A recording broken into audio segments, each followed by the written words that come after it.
I'm going to sit over here. Great.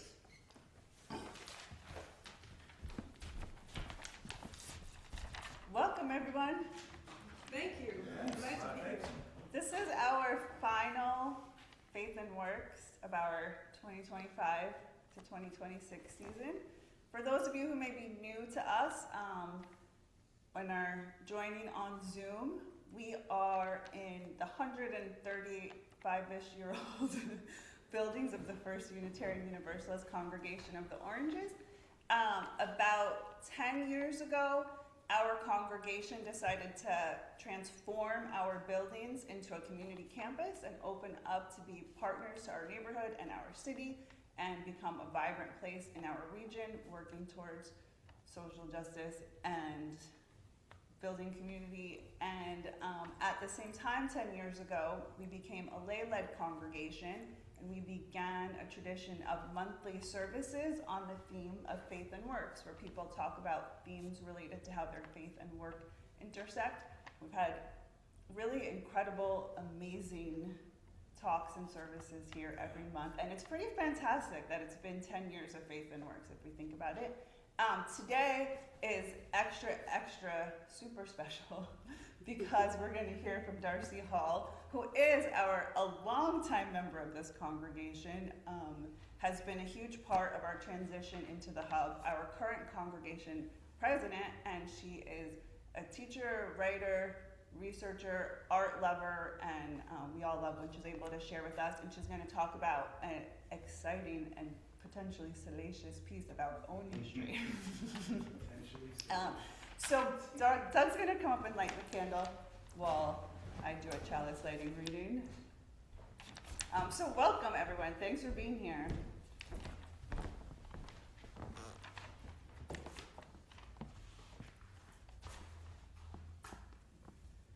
We gather this flame to honor the women of our faith, the ministers, the religious educators, the activists, and the mothers.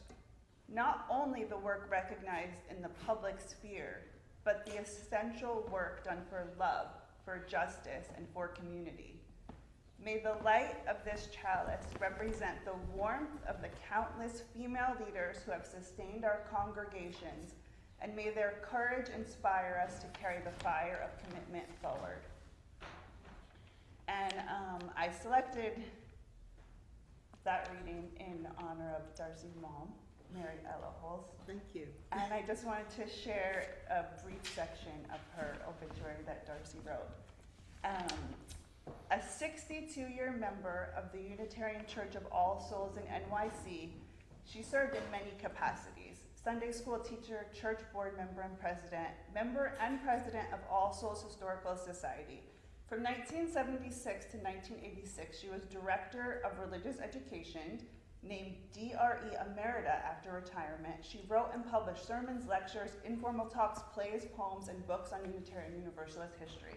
An energetic and enthusiastic fundraiser, she lent her skill and expertise to projects for the UU Association, UU Service Committee, UU Federation, and Murray Grove Retreat and Conference Center. Her poetry was collected in Beyond Dreams of Rescue, 1992. Oh, thank you, Molly. Thank you. Now I'll turn it over to Darcy. Right? Has some opening words.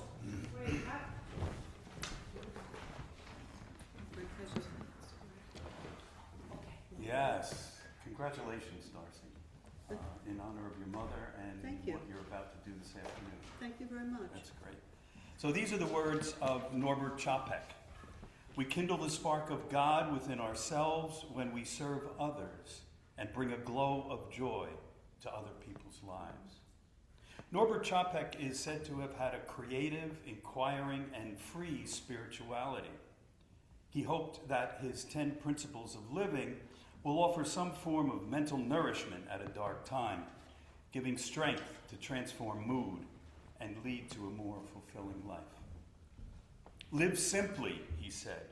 Don't cling to material things. Live through beauty. Live in the present. Be creative. Seek beauty. Rejoice. Be loving towards other people. Be modest and have faith. Thank you. Thank you, Greg. We have one more brief opening words. Everybody wants to talk. I'm flattered. Yeah. As everybody knows, this Juneteenth weekend, and Molly said we ought to have some great words from a Unitarian woman, and in honor of Juneteenth weekend, I wanted to read a brief piece. Everybody may know Louise May Alcott wrote a book called Hospital Sketches about her experience serving in a hospital. She went to the hospital and worked there for about a month, got typhoid fever, was treated with mercury. She said she was never sick before and never well afterwards. So she paid a huge price for that bit of service. But she has this most extraordinary thing in this hospital sketch. It starts off that she's hugging there's a black kid who's hanging around the hospital, and she's hugging him. And somebody says, "Gracious, Miss P, how can you? I've been here 6 months and never so much as touched the little toad with a poker." "More shame for you, ma'am," responded Miss P, and with the natural perversity of a Yankee, followed up the blow by kissing the toad with ardor. His face was providentially as clean and shiny as if his mama had just polished it up with a corner of her apron, and a drop from the tea kettle spout like old Aunt Chloe. This rash act and the anti-slavery lecture that followed, while one hand stirred gruel for sick America and the other hugged baby Africa, did not produce the cheering result which I fondly expected, for my comrade henceforth regarded me as a dangerous fanatic, and my protege nearly came to his death by insisting on swarming upstairs to my room on all occasions, and being walked on like a little black spider. I waited for New Year's Day with more eagerness than I had ever known before. This is 1962. And though it brought me no gift, I felt rich in the act of justice so tardily performed towards some of those about me. As the bells rung midnight, I electrified my roommate by dancing out of bed, throwing up the window, and flapping my handkerchief with a feeble cheer in answer to the shout of a group of colored men in the street below. All night they tooted and tramped, fired crackers, sung Glory Hallelujah, and took comfort, poor souls, in their own way. The sky was clear, the moon shone benignly, a mild wind blew across the river, and all good omens seemed to usher in the dawn of the day, whose noontide cannot now be long in coming. If the colored people had taken hands and danced around the White House with a few cheers, the much amused gentleman was immortalized himself by one just act. No president could have had a finer levy or one to be proud of. Thank you. Thank you. That was very, thank you, perfect, thank you. Welcome everybody. It's great to see everybody. Thank you for coming in person, and I see lots of people on the screen, so it's great to see all of you, though I can't really see you because you're so small. But it's really great to see everybody. I am Darcy Hall. I am a lifelong Unitarian Universalist.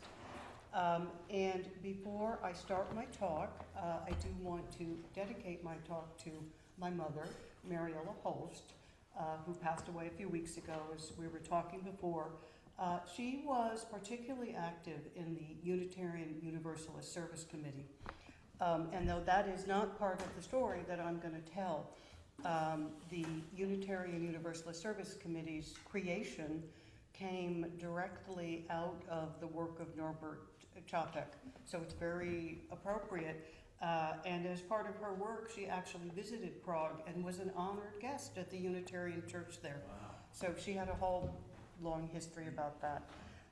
Anyway, so I'm here today to tell you some stories about this place that I'm standing in. Okay, which back when I joined it was the first Unitarian Universalist Church of Essex County. As I get into my subject matter, I'm going to be talking about Unitarians, because that's what they were back 120 whatever years ago. I'm going to be talking about the church, because that's what it was.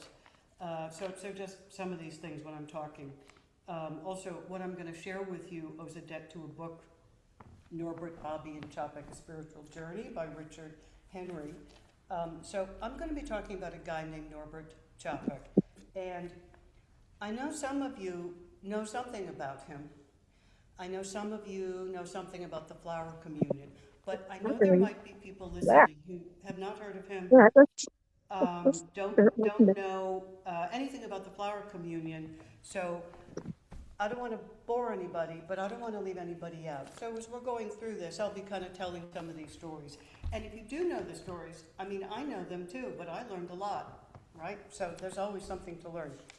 And just really quickly, as a lifelong UU, I'm very familiar with this thing I'm talking about, the Flower Communion, also called the celebration, the ceremony, which is a beautiful spring ritual in which congregants bring a flower to the church that day, and they place their flower in a vase, and the vase is full of all sorts of different flowers, and at some point during the service, the minister blesses the flowers, and then everybody comes up and they pick a different flower.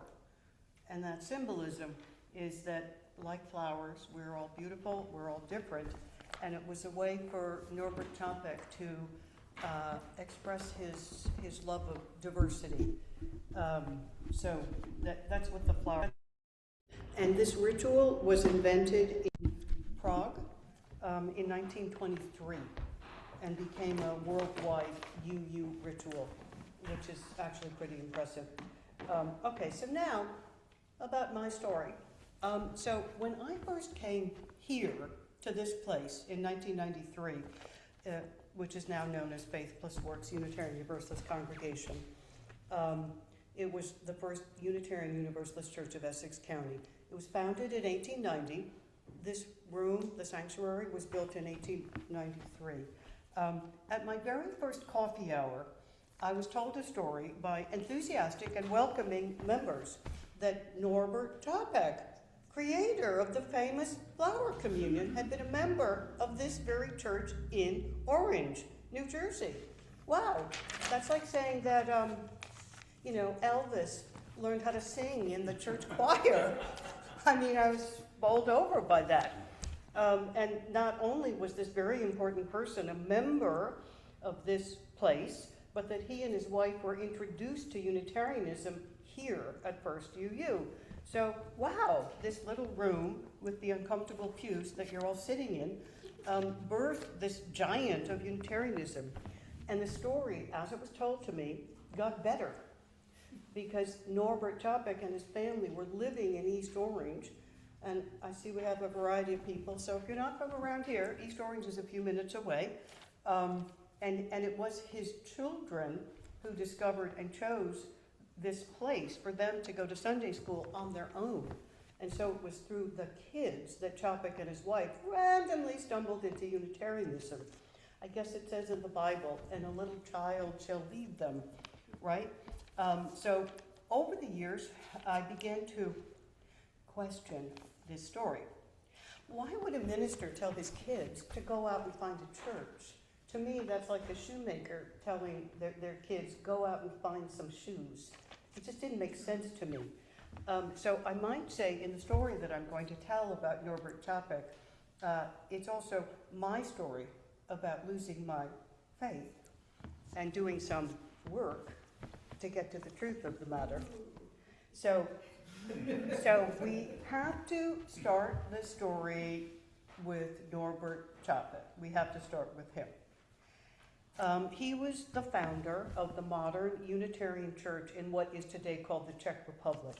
He was a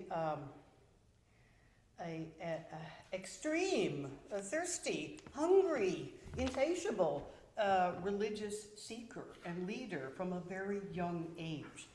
He was born Roman Catholic in 1870 in a small town in southern Bohemia that was part of the Austro-Hungarian Empire. He became a Baptist at the age of 18, and then quickly became a leader and a pastor and a minister.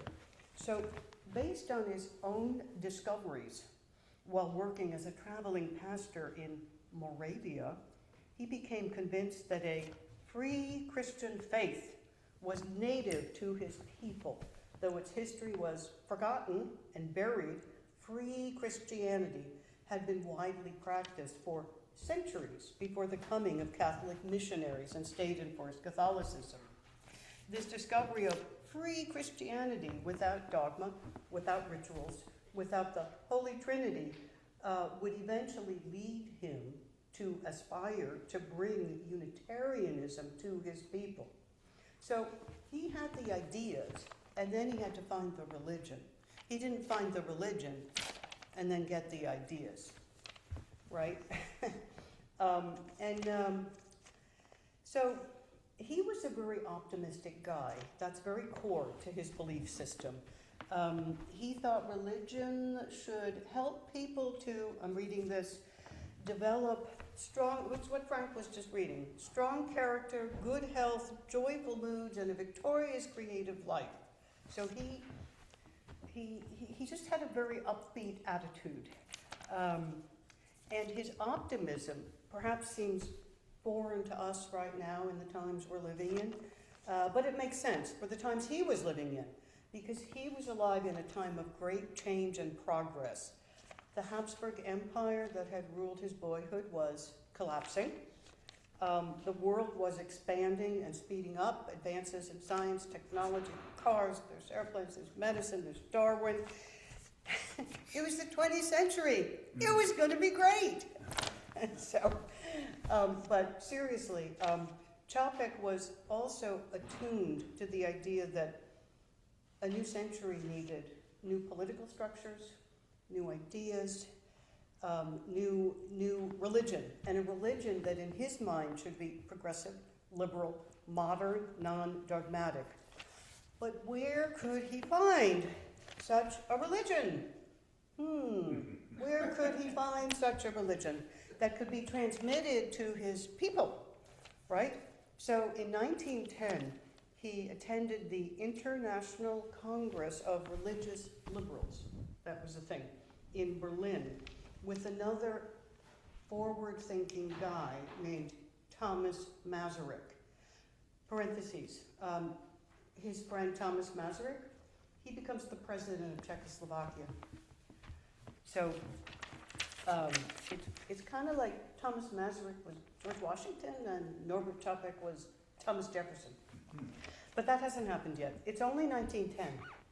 So Capek and Masaryk approached the American Unitarians at this liberal religious conference. And I don't know, I just, having grown up in like Unitarian Sunday school, I mean, I just have this image of like these Unitarian guys, and they're like stiff collars and their suits and, Capek, who was very small and very passionate, basically going up to the American Unitarians and saying, can you give me some money so I can found a free liberal church in my country?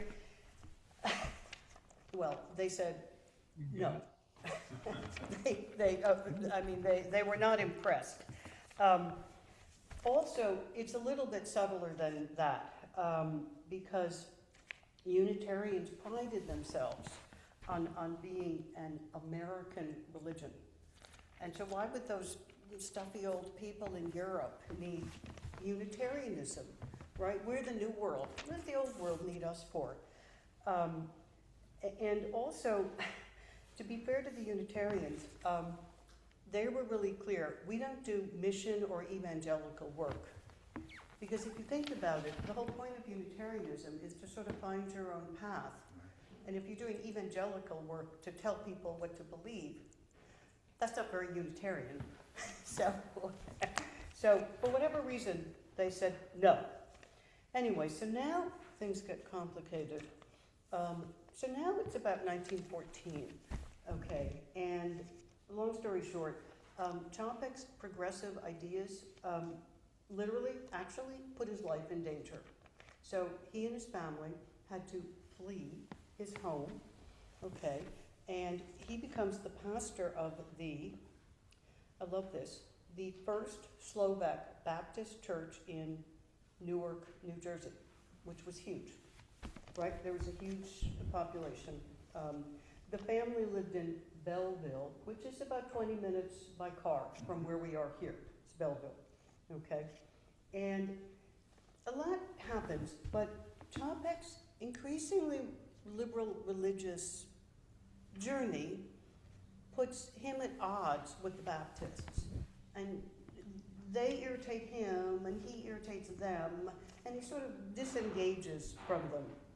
In any case, in 1918, the war's over in Europe, more or less, and Czechoslovakia is established as a brand new country. It even has its own Declaration of Independence.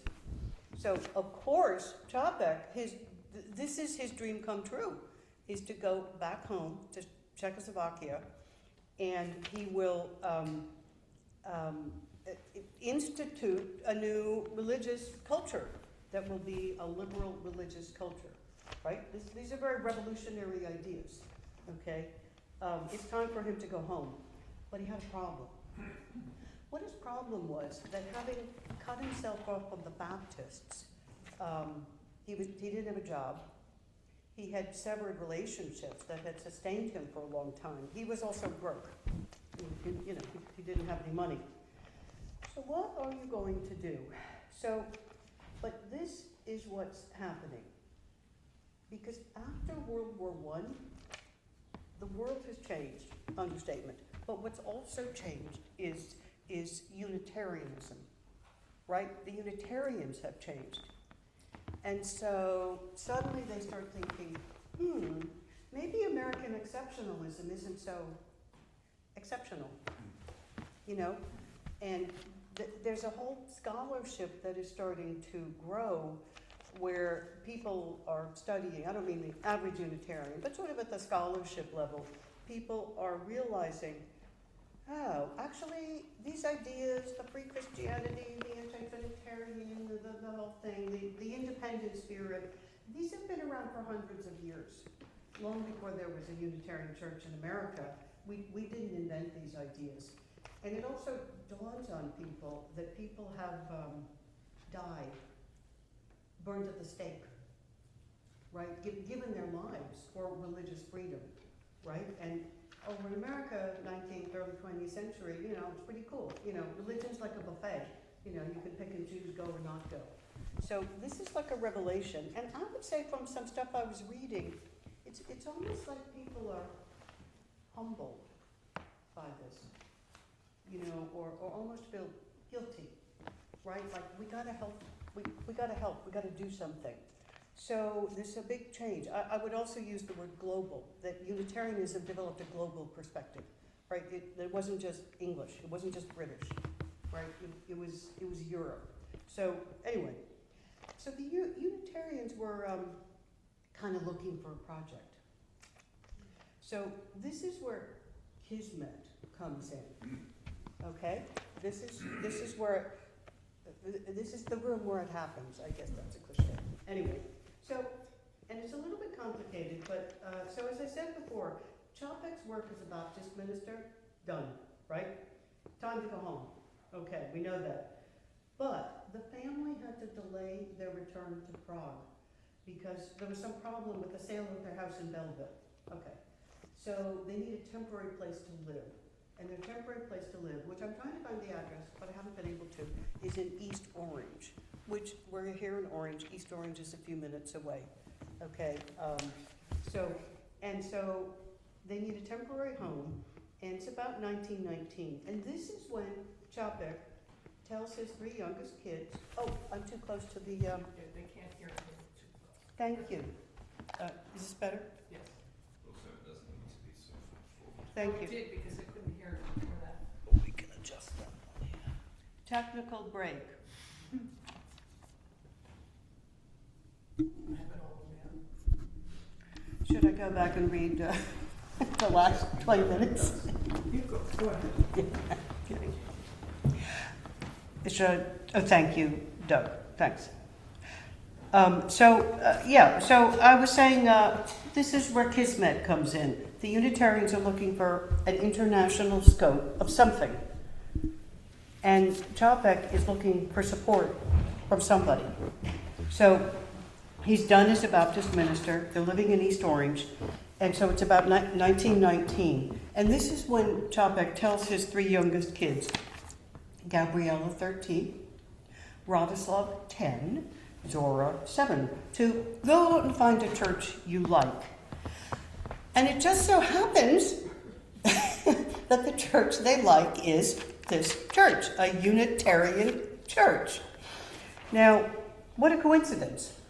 So I think we can use our imagination a little bit. I'm using my imagination at any rate. In my opinion, I think Capek sent his kids here intentionally as a kind of advance party. They were like the scouts scoping out the territory. Also, having been a Sunday school teacher myself, if a bunch of kids show up at your Sunday school, nobody is going to be mean to the kids, right? Remember how he was rejected before, but nobody's going to be mean to a bunch of kids who say, I want to go to Sunday school, right? So in any case, things progress, and Norbert and Maya, the parents of these kids, eventually come to church and meet the minister, Walter Reed Hunt. So Capek writes later, this is later, quote, "It was a small church, indeed, and we wanted to slip out unnoticed. But we could not get by the minister." Yeah. Because that's the door. That's the door. We could not get by the minister, who stood at the entrance, shaking hands and talking with everyone present. When our turn came, he said to us, "I believe you are new here. I have never seen you before." We said we were, and then we confessed. We were the parents of the 3 children in his Sunday school. We told him how much we liked what the children were learning there. So after this, a lot happens really quickly. Capek shares his dream of founding a Unitarian church in Czechoslovakia with the minister, the guy who was standing at the door. A close bond develops between the 2 men. Capek is introduced to local regional ministers, and most importantly, Reed introduces him to the president of the Unitarian Association, Samuel Eliot. Norbert and Maya Capek signed the membership book, which we have in our possession, on January 10th, 1921. Later that month, the appeal is made to Samuel Eliot to get the backing of the Unitarian Association. So they sign the membership book, and then he makes an appeal for funding. Capek addresses the annual meeting, I guess that was like GA, where he speaks rhapsodically of the beauty of his home country and its ancient grounding in original principles of freedom and free Christianity. It's almost like a sales pitch if you read it. He's basically appealing to the Unitarians to give him support. His speech was greeted with a standing ovation, and I was very excited to learn that on June 10th, 1921, Capek stood here and co-led a service with the minister. I would love to see a copy of what they talked about. I haven't been able to find that. Maybe someone can help me with that. And it was announced at that service on June 10th that Capek and his wife were commissioned and being given funding by the Unitarian Association. So this was, I mean, a lot was happening here in this room. A lot was being worked through this and through the minister. And a few days later, they board a steamer, which I guess is what you did in the old days. They boarded a steamer to go home. So I'm getting near the end of this part of the story. This is all well known. With the support of the Unitarian Association, the Capeks formed the Liberal Religious Fellowship, because Unitarian wasn't recognized yet in Czechoslovakia, which eventually reached the size of 3,200 members. But I have something to say about that. What I was going to say about that, of course, any Unitarian is bowled over by that number. That's astounding. That was the largest Unitarian church in the world. But it's different because, again, in America, you have freedom of choice in religion. You know, I mean, here I don't know, religion is like the 24/7 Wawa buffet. I mean, you can go or not go at any time. But for Capek, Unitarianism was a building block of a new, free society. I find that very inspiring. And the church in Prague, it wasn't just a little building. It encompassed education, social work, job training, and there were satellites. I mean, it was a system, and it was huge, pretty impressive. So now, this is all very upbeat and very positive, and like I said, Capek was a very optimistic guy, but I just am going to finish with this part now by sadly telling you about the end of the story of the life of Norbert Capek. So when World War II began, he had the option to leave Czechoslovakia, but he stayed. He didn't want to leave his people. Maya, his wife, came here and actually was a Unitarian minister in Bedford, Massachusetts during World War II. But he stayed. So in March 1941, he was arrested by the Gestapo, charged with listening to a foreign broadcast, the BBC. And something that I think people don't know or think about is that the Nazis knew that organized religion, whether it was liberal or conservative, right, that any kind of organized religion could be harnessed as a force against them. And so they arrested many Catholic and Protestant religious leaders and put them in a cell block at Dachau concentration camp that was known as the Priester block. So Capek was in the famous Priester block. He was eventually taken on invalid transport to Austria, where he was executed and died October 9th, 1942, at the age of 72. It's well known and well documented that during his time in Dachau, his strength, his courage, his optimism, he really tried to keep other people's spirits up. Maybe we'll have a little reflection time after because I've shared that information. And I'm going to call Wayne up to sing. And Wayne, and I just want to explain what you're going to sing. So Wayne is going to sing a song in our hymn book by Norbert Capek, and it's called View the Starry Realm. And he wrote this in Dachau. So the words are very meaningful. Okay, thank you, Wayne. View the starry realm of heaven, shining distant empires sing, sky's song of celestial children turns each winter into spring, turns each winter into spring. Great you are beyond conception, God of gods and God of stars. My soul soars with your perception.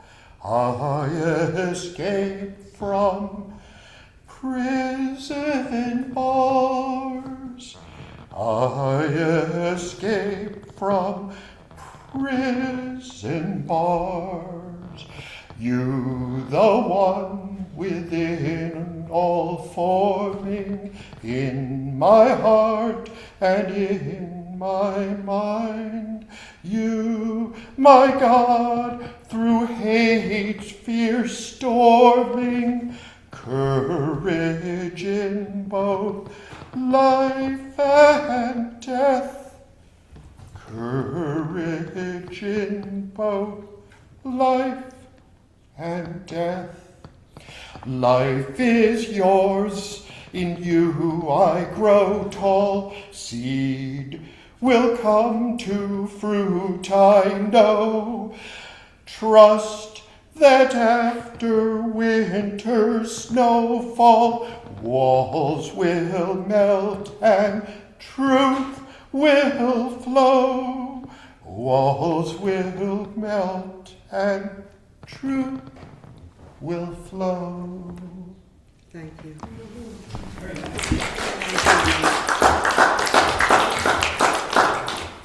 Thank you. That was beautiful. I have a little more to say. So this story has a lot of angles and events and happy parts and sad parts. But to take it back to where I started, I told you that I had come to doubt the story of the kids discovering this church that leads Capek to his destiny. I think what happened is less of a fairy tale and more a series of maybe some moves on a chessboard by Capek, but that's okay because sometimes Kismet needs a nudge. So also my perspective has really shifted through this work because the heart of the story for me now is not about the kids, although that's really cute, but it's really about a man without a country, an immigrant, a foreigner, a refugee, a political exile. He was all of those things. And here, in this little place, he was welcomed. He was embraced and taken care of. I had my own personal epiphany while researching this story, because while I was kind of looking at things, I was looking at membership rolls, church membership rolls. And in 1921, when Capek and his wife signed the book, there were 60 members. And when I was looking at the members' names, I was like, oh, I know some of these people. Because they're the names on the plaques, names that rooms are named after. I've been here for 30 years, so I just know people's names. And some of the streets around here are named after people. Also, looking at people's addresses, you can drive past their houses, and the houses are still standing. So that really like flipped things around for me, because of course Capek, of course, is the focus. But I never really thought about the people who were here, who welcomed him and took him in. And they're like regular people, they're like us. They're just like normal people. And so I was thinking that this modest number of people managed to embrace, affirm, uplift, and embolden Capek to ask for support, then to go off and found a church that eventually had 3,000 members. So I will end with the thought that sometimes the act of welcoming a stranger is a tremendous act of courage. Mm-hmm. And that sometimes a small number of courageous people can do a lot. So, thank you. Thank you. Thank you. I'm seeing a lot of hearts and hands. Very nice. Thank you. Yes, thank you, everybody. Here and there. Thank you. And I think Mindy has a few little closing words. I have closing words, but I also have a surprise. And I want to thank Priscilla for helping me. But before we have the surprise, we are going to have some people sign the membership book. And so would anybody who wishes to sign the membership book please come forward? We need a pen. We need a pen. Karen's got a pen. I have a pen. Oh, the membership. What did you say? Sorry. I've considered myself a member for a long time, but I hope Yay. I think you.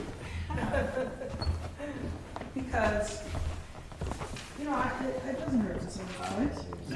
That's right. I'm pretty sure you have.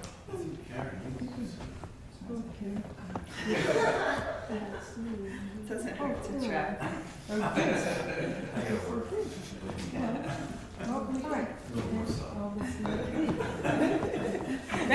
I found my name.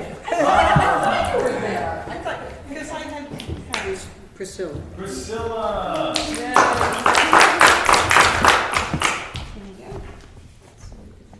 And David? Yeah, please sign it, David. We welcome people who are affiliated with other congregations to also be members of our congregation. I think the June 21st. Yes. It's the summer solstice. Yes. Yeah. Summer solstice, Juneteenth weekend. It's very busy. Yeah. Thank you so much. Very exciting. Welcome. Welcome, Priscilla. One of I was thanking Priscilla because she loves to make flyers and she's quite an artist. She has a great eye. And then she adopted our congregation as a group for whom she would make flyers. And so we've had beautiful flyers for our services. And 3 members of our congregation have given us wonderful Faith Plus Works services. And I thought they might like to have a copy of the flyer that Priscilla made for them. So first we have Doug.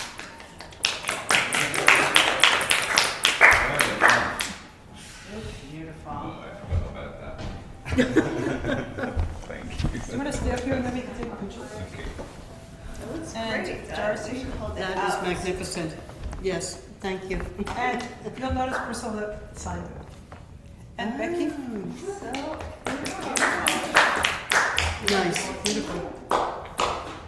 Priscilla asked the artist want to come up and be in the picture. Okay. Molly, you want to take this? yeah.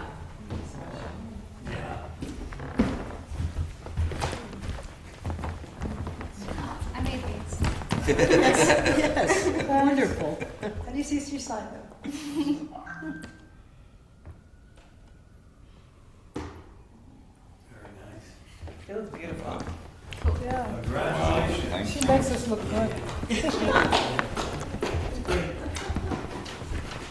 I was becoming grandiose and thinking that next year we should claim a piece of wall and have a poster that goes up a couple of weeks before, because they're so beautiful. So I have the honor of the closing words and the extinguishment of the chalice. And one of the things that showed up in my Substack feed was a guy who said he was going to translate the Lord's Prayer into Aramaic, from Aramaic into English. And I know that the Lord's Prayer is something that's probably never been spoken, probably has back in the day. But anyway, I always found it a little creepy. Because we had to say it at school, I never liked it. But this is apparently the real deal this is what Jesus taught the disciples back in the day. O breathing life of all existence, you who dwell in the dimension of life and vibration from which all emerge, may the sacred vibration through which you organize reality be recognized and honored in everything we do. May the sacred queendom, the divine feminine creative principle, fully express itself in earthly reality as it does in the dimension of light. May your loving desire for the full expression of divine consciousness be realized in earthly reality as fully as it is in the dimension of light. Provide us today with the nourishment, physical, emotional, and spiritual, that we genuinely need for our full flourishing. Release us from the energetic knots we have accumulated as we release others from the grip of our resentment toward them. Do not let us become lost in the illusion of separation from you, but free us from the immature consciousness that arises from that forgetting. For the divine feminine creative principle, the power of life, and the radiance of all existence belong to you through all circles of time. So be it, grounded in me, expressed through me, made real in the world through my conscious participation. Wow, Amen. thank you. No, that's not translated. This is how you say amen. So be it, grounded in me, expressed through me, made real in the world through my conscious participation. So be it. So be it. There you go. Amen means. Right. Amen means so be it. I think it means that whole thing. So with that, we're going to extinguish the chalice, and Darcy has graciously provided, not only did this whole service, but brought the flowers, but provided us with cookies. There's some cookies out front, so. What a great church year we've had together. Yeah. Thank you, yes.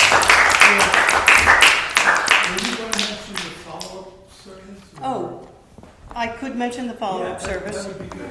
Are people still Yes. listening? Okay, oh, okay, quickly. Yeah, so, I was talking about the people and how I got interested in the people. So, the people who were here when he was here and then sort of afterwards were profoundly affected by that. And when it was discovered in the 1940s that he had died in World War II in a concentration camp, of course this was very shocking and devastating. So the church wanted to honor Capek and his connection here. And they went to a lot of effort and raised a lot of money and did a lot of hoopla to create a mural, which is a gigantic work of art that the church possesses and has kept hidden for decades. So For good reason. for very good reasons, which I will discuss in the fall. So part 2, where I'll talk about the next chapter, sort of how it affected the church. And that's when it gets salacious. Yeah. It's pretty spicy. It gets It's juicy. pretty shocking, yeah. Anyway, okay, so thank you. And I hope if you're watching, if you're here, you'll come back when I talk about this, probably in October. So, yeah. Thank you, Darcy. All right. Great. Come on, thank you. Bye-bye, everybody. Are there comments I could read?